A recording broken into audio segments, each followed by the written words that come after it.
another episode of the Samurai Carpenter. I'm out here in nature playing with my HD36 Norwood bandsaw mill, and yeah, I gotta say it's pretty fun. But I just wanted to let you guys know some of the facts about bandsaw milling,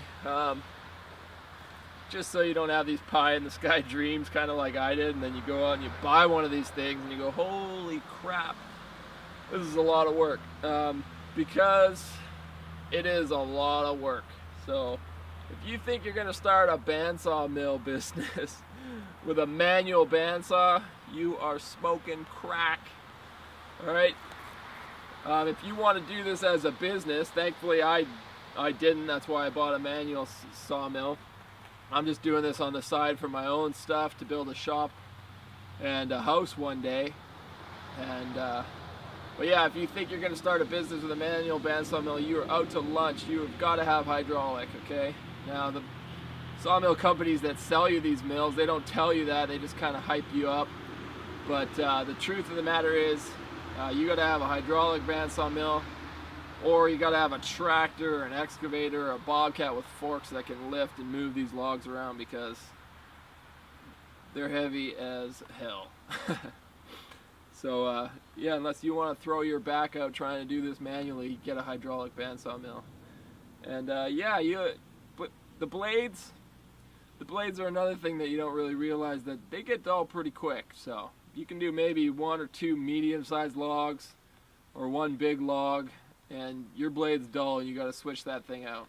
And by the time you've dulled all your blades, you got to spend about 25 minutes to half an hour on each blade, resetting the teeth and resharpening the teeth. So there's a lot of investment and time just spent keeping this thing running properly before you can even cut the wood. So I just want to set the record straight so you guys aren't,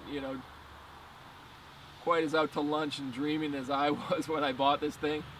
But thankfully this isn't a make or break for me. This is just a on the side kind of thing. So I make my money as a carpenter 9 to 5 during the week, and then on the weekends I do this for fun, cutting custom wood for furniture and whatever else. But yeah, I just want to let you know that sawmilling is hard work, and it's a whole new set of skills that takes time to learn. So if you're going to buy a bandsaw mill, make sure you got plenty of time to learn how to use it properly before you actually try and make a living doing bandsaw milling.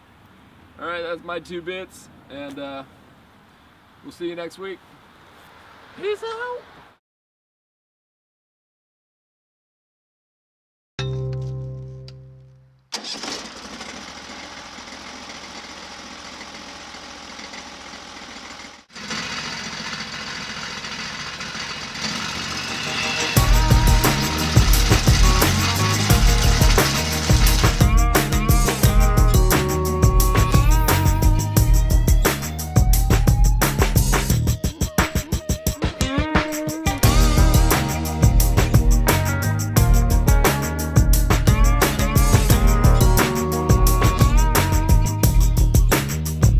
It is a lot of work. So if you think you're going to start a bandsaw mill business with a manual bandsaw, you are smoking crack. Alright? If you want to do this as a business, thankfully I didn't, that's why I bought a manual sawmill. I'm just doing this on the side for my own stuff to build a shop and a house one day. And but yeah, if you think you're going to start a business with a manual bandsaw mill, you are out to lunch. You have got to have hydraulic, okay? Now, the sawmill companies that sell you these mills, they don't... Hey guys, welcome to another episode of the Samurai Carpenter. I'm out here in nature playing with my HD36 Norwood bandsaw mill. And yeah, I gotta say it's pretty fun. But I just wanted to let you guys know some of the facts about bandsaw milling, just so you don't have these pie-in-the-sky dreams kind of like I did, and then you go out and you buy one of these things and you go, holy crap, this is a lot of work. Because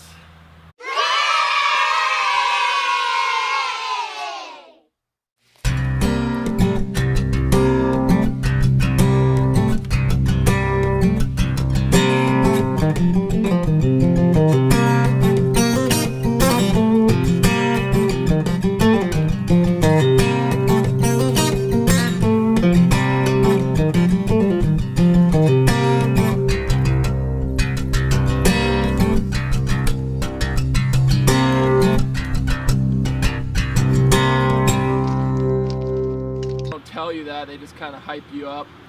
But the truth of the matter is, you got to have a hydraulic bandsaw mill, or you got to have a tractor, an excavator, or a bobcat with forks that can lift and move these logs around, because they're heavy as hell.